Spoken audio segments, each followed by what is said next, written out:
As possibly the biggest fighting franchise on the planet with the best track record, Mortal Kombat is landing in 2019 with what looks to be the most innovative and polished entry yet. Gone are the lengthy X-ray finishes of Mortal Kombat 9 and 10, and in are crushing and fatal blows. Both blood-gushing specials where the latter only triggers if your health is under 30%. Thought of as last-minute attempts to save yourself, fighters also have flawless blocks, a way to parry at exactly the right time to reverse momentum with a flurry of jabs. Blocking and specific counters have been in past MK games, but MK11 is revamping the very nature of how we think about our ability sets overall. By splitting what used to be a single special meter into two offensive and defensive segments, you're not forced to choose between a damage-dealing special or blocking the next incoming attack, instead leading to more frenetic fights where more fighter options remain open. For the roster, it already feels like a return to form after the Kombat Kids fronted MK10, and despite NetherRealm only officially announcing a handful of combatants, do a little digging and you'll find almost the entire character pool available online. I'm Scott from WhatCulture.com, and this is Mortal Kombat 11, all 20 characters confirmed so far. Number 20, Jade. Status, officially confirmed and seen as playable. Thanks to NetherRealm dropping a combat cast while we were editing this very video, I'm putting Jade up first as the latest roster inclusion. Returning after sitting out Mortal Kombat 10, though we did see her as a zombified version of herself, resurrected after Sindel tore out her heart in Mortal Kombat 9, Jade's new moveset is a blistering combination of staff twirls and a sick-ass dagger that can split 3 ways. In short, she's one of the best lady ninjas of Mortal Kombat for a reason, and it's great to see what started out as a katana palette swap already being an incredibly promising fighter. Number 19, Reptile. Status, leaked by Mortal Kombat 11's art director and Spanish voice actor. All it takes is one slip-up and Mortal Kombat's fandom, or the internet in general, will seize the day. Turns out Mortal Kombat 11's art director was having a conversation with website DualShockers only to mention how the game's Towers of Time arcade ladders can feature companion characters and that they'll be using some moves from whoever you're playing as. The example he gave, Reptile. This goes alongside an earlier leak from Spanish voice actor Jose Escudero, who after leaving Mortal Kombat 11 in November, confirmed over Twitter that he'd been working as the voice of both Kung Lao and Reptile. At this stage, we're yet to see which version of Reptile we're getting, ninja or full-on lizard demon. As the story of MK11 is taking us back across the original trilogy thanks to time travel though, and considering NetherRealm gave fans a host of old-school ninja costumes in MK10, my bet is both. Number 18, Scorpion. Status, officially confirmed and seen as playable. Poster boy for the franchise and all-round flame-headed legend, Scorpion was the first character we saw front-loading everything relating to Mortal Kombat 11, and he looks better than ever. Channeling his older ceremonial look as a nod to the overall sensibility of MK11 returning to the original trilogy's timeline, Scorpion's outfit shows off the new customization system, seeing him swap out a variety of spears alongside clothing options and adornments like shoulder pads and kunai. Story-wise, Scorpion and Sub-Zero are finally on the same page after decades of fighting, and I'm personally very interested to see whether NetherRealm undo that revelation from Mortal Kombat 10 or let the two most iconic ninjas in the franchise move forward as companions. Number 17, D'Vorah. Status, officially confirmed in behind-the-scenes video and assumedly playable. One of the only good characters from Mortal Kombat 10, D'Vorah's controlling of bug swarms and insecticides is perfect fatality fodder. And even just visually, she's given us some truly rancid finishes, stripping characters of their flesh or removing their hearts and brains with her tendrils. In terms of how much she's advanced since Mortal Kombat 10, we actually don't know. Creative director Ed Boon revealed D'Vorah's inclusion as part of an Inside Xbox behind-the-scenes video, only showing her new design in a still image. Here's hoping D'Vorah has been meaningfully expanded in terms of her base moveset and especially those fatalities. The very idea of a Poison Ivy-style character who weaponizes insect swarms and toxins is fantastic, and reminiscent of the sorts of characters the team came up with decades ago. Number 16, Baraka. Status, officially confirmed and seen as playable.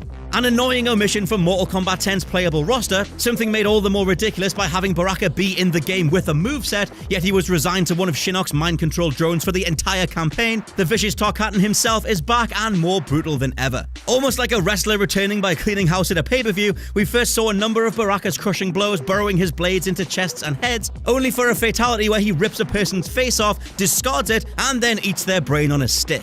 If there was one animation that screamed Mortal Kombat is back, it was this finisher opening up the Mortal Kombat 11 ceremony. Number 15, Geras. Status, officially confirmed and seen as playable. One of two all-new characters, Geras is a time-bending mound of muscle with one of the coolest fatalities we've seen so far. Seeing him punch someone so hard in the back of the head that the top half of their face flies off, Geras will break the fighting game genre wide open by being the first character to ever actively control the match timer. Get an opponent down to low enough health and you can finish them off by wiping 30 seconds off the clock, potentially enough to end the bout right there and then. How NetherRealm have balanced such a ludicrous sounding ability remains to be seen, but Garrus looks unstoppable, feels invincible, and very much has time on his side. Number 14, Raiden. Status officially confirmed and seen as playable. A deviation from the standard Raiden that we know and love, Dark Raiden is the form this Elder God is taking, at least at the start of Mortal Kombat 11, having had his mind corrupted by years of future visions and time travel between the events of MK9 and MK10. Both those games saw the original Raiden send his consciousness back through time to avoid being slain by Shao Kahn in Mortal Kombat 9's opening scenes, but that took a heavy toll, turning Raiden into a merciless warrior who only wants to obliterate his enemies once and for all. This is the main thrust of MK11's story, as after beheading Shinnok and going rogue, his actions trigger the arrival of Kronika, but we'll get to her very soon. Number 13, Shinnok. Status officially confirmed, playable to be confirmed. Playable in Mortal Kombat 10 after clocking the story mode, Shinnok quickly became a fan favorite for his ludicrously over-the-top fatalities and imposter variation, focusing heavily on deception and literally messing around with your opponent. Obviously, you're likely noticing Shinnok has been reduced to a severed head, though being a fallen god, it's implied he can't die altogether, instead being reduced to a mumbling, brain-dead version of his former self. In MK11's opening cutscene, we see Raiden leave his head on a slab in the same chamber he was defeated in. That's before the newcomer Kronika appears and likely does something to restore order. Let me know down in the comments though, after making his debut in Mortal Kombat 4, Shinnok has kind of been a bit of a divisive figure. Do you want to see him back? I don't even know if I do. Number 12, Kung Lao. Status, leaked by voice actor and seen in the story mode. Formally confirmed thanks to the same tweet that gave us Reptile back in November, voice actor Jose Escudero noted his other character was Kung Lao. That was all we had until the official story trailer dropped, where if you keep your eyes peeled, you can spot Kung Lao standing with Liu Kang during one of the faster-paced sequences of shots in the second half of the footage. Brilliantly, it looks like we're getting the MK1/2 versions of both characters, being the pair teamed up in the phenomenal Mortal Kombat Shaolin Monks beat 'em up on PS2, and the story must intersect with them carrying out missions for Lord Raiden during this time. Kung Lao is the frontrunner for having the most gory fatalities across the last couple of games, and whether NetherRealm can outdo Razor's Edge or Flower Pot remains to be seen. Number 11, Sonya Blade. Status, officially confirmed and seen as playable. Voiced for the first time ever by an A-list celebrity, UFC/WWE's Ronda Rousey is taking over from Tricia Helfer, despite the character having the best performance yet in Mortal Kombat 10. Story-wise, we know from a certain laser-eyed antagonist also being confirmed that Sonya's story will yet again dive into her history with this notable criminal. And design-wise, NetherRealm are continuing her militaristic look from the last game too. Overall, it's a better way to go from the inflato chest insanity of Mortal Kombat 9 Sonya, and with Rousey on the pipes, it feels like Mrs. Blade herself will have a very strong presence indeed. Number 10, Sub-Zero. Status, officially confirmed and seen as playable. You can't have Mortal Kombat without Sub-Zero. As though Scorpion was absent from Mortal Kombat 3, Sub-Zero continues his reign as the only character to be playable in every main Mortal Kombat installment. Because no, we don't count Special Forces. A firm fan favorite and arguably just as iconic as Scorpion, Sub-Zero's new look is far more in line with his Lin Kuei traditions, foregoing the bulkier armor and demonically superheroic appearances of Mortal Kombat 10 and Injustice 2 for a streamlined, altogether more human look. Of course, we'll be able to dive into the customization windows and give him all manner of angled adornments and head spikes, but his starting attire is an interesting shake-up to say the least. Another one for the comments, but let me know if you want to give him his vest from Mortal Kombat 3. Number 9, Kronika. Status, officially confirmed as a story character, but playable to be confirmed. Yes, it's pronounced Kronika, this time-manipulating sorceress is being retconned into the entire canon, having been watching from the shadows across all 10 prior installments. She was there when Liu Kang won the first tournament and watched the Battle of Armageddon play out too, as all of this was in accordance with the way things had to go. Where this idea of determinism fell down was with Raiden's actions in Mortal Kombat 9, as when he found a way to go back through time and alter the fabric of how events play out, Kronika is forced to reveal herself for the first time. Looking like she's part of the same world or realm or race as Garrus, someone else who's happy to bend time to his will, Kronika's full role in who will be resurrected or wiped out is going to be the most fascinating part of Mortal Kombat 11's story. Number 8, Shao Kahn. Status, officially confirmed and will be playable, but he's a pre-order bonus. Seems like a thing that's become associated with Mortal Kombat alongside multicolored ninjas is pre-order bonuses. And right off the bat, we were hit with various adverts for Shao Kahn's return as DLC. A bit of a dick move considering we've never had a fully playable Shao Kahn in a proper 3D Mortal Kombat. His last playable appearance was Mortal Kombat vs DC Universe, and he was only randomly gifted to players in Mortal Kombat 10's arcade towers after first being playable in Mortal Kombat Trilogy, but here we are. Shao Kahn's new look has an air of Eastern regality to it, and considering he was last seen plotting with Onaga, the Dragon King of Outworld and the love of my life, it's about time the pair returned in style. Number 7, Cassie Cage. Status, seen in story scenes and a pre-fight animation. Seemingly the only Kombat kid to survive the fan backlash, Johnny Cage's daughter likely got by on the fact that one of her fatalities was a hilarious selfie with an opponent whose jaw she'd practically sheared off.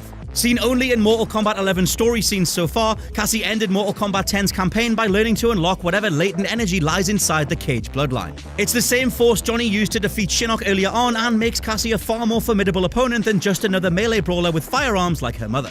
Number 6. Scarlet. Status, officially confirmed and seen as playable. Returning after skipping out on Mortal Kombat 10, Scarlet is quickly becoming one of the most enjoyable fighters to watch in motion thanks to her martial art being the wielding of blood itself. Where in MK9 NetherRealm played up her sexuality, seeing her suggestively drench herself in liquid, Mortal Kombat 11 Scarlet is almost artistic and refined in her execution of enemies. Piercing her foes with various blood spears, an early jaw-dropper of a fatality ends with her slamming another barb right through a foe's head, only to see an eye remain tacked on the end. It's delightful in the most MK way possible. Number 5. Kitana. Status, verbally mentioned in a story scene. Blink and you'll miss her, we know Kitana is in MK11 thanks to Cassie Cage's one line in the story trailer when she gets ready to fight. Kitana, Empress of the Dead. Cassie's scene looks like one of the many pre-fight introductions that get customized depending on who you're up against, and therefore we can assume that this isn't a narrative cutscene, but something dropped in from regular gameplay. As for Kitana herself, she was last seen under the controlling magic of Shinnok in Mortal Kombat 10, trapped in Outworld alongside a corrupted Liu Kang. All of that could be easily discarded by Raiden's slaughtering of Shinnok eventually freeing the daughter of Shang Tsung, as could plucking an earlier version of her from any point in the timeline. Number 4. Johnny Cage. Status, seen in the behind-the-scenes video on a roster screen and leaked by his voice actor. Spotted by Eagle Eye fans during the official Mortal Kombat 11 behind-the-scenes video and leaked thanks to Mexican voice actor Mario Castaneda, we know Johnny Cage's story still has more to it. For the former, we see Cage appear in a versus screen on one of the monitors in the background while a member of the team is talking, and Castaneda's Twitter is where he mentioned bringing Johnny to life for the new game. Bizarrely though, Mortal Kombat 10 actually wrapped Johnny Cage's arc pretty damn well. We've gone from martial arts movie star to egotistical, self-aware a-hole, all the way through to married family man who passed on his power and skills to daughter Cassie. However, it seems this energy inside the cages is going to be a big deal in the overall canon, with Mortal Kombat 10 showing Shinnok could only be defeated by either Johnny or Cassie across 2 different battles.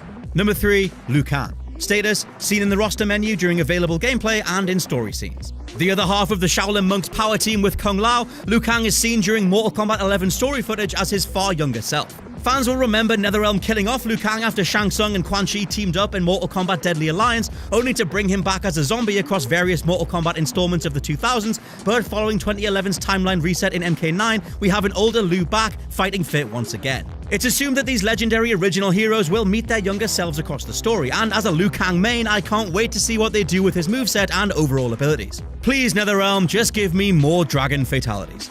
Number 2. Kabal. Status, officially confirmed and seen as playable.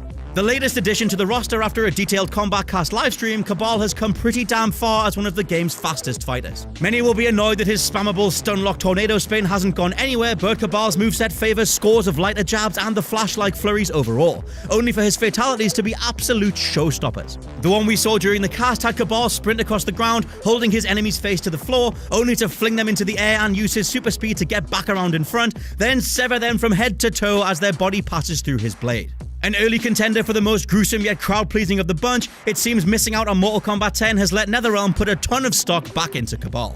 Number 1. Kano. Status, seen in a roster menu and officially confirmed via tweet. Various fans had noticed Kano was hiding out in the roster menu during the game's reveal event footage, but NetherRealm came out and confirmed him after the game's early February Kombat cast. The reveal was rather unceremonious considering how Kabal got a full moveset rundown and copious amounts of gameplay, but Kano has been with us since Mortal Kombat 1. Besides wondering what his new fatalities are, we can assume eye lasers, cannonball jumps, and knife flurries are the order of the day yet again. Story-wise, we left Kano after being frozen by Cyber Sub-Zero, but you can expect that setup to be wiped away thanks to copious amounts of time travel putting the focus back on Sonya vs Kano, as that's a rivalry that's dominated both characters' screen time across the entire fiction. Kano is always played as one of the franchise's most detestable one-dimensional villains, but that also means NetherRealm get to have a ton of fun injecting him into any scenario. That's every single character that I could find online and all the different tidbits proving that they're in the game. Let me know down below which characters you're looking forward to. Maybe there's some you don't even want to see and who you're yet to see confirmed. I totally want Onaga in there. God damn it, if I have to plead to Ed Boon myself, I will. But until we find out more, Ivan Scott from WhatCulture.com. Please check out the What Culture Gaming podcast and I'll catch you soon.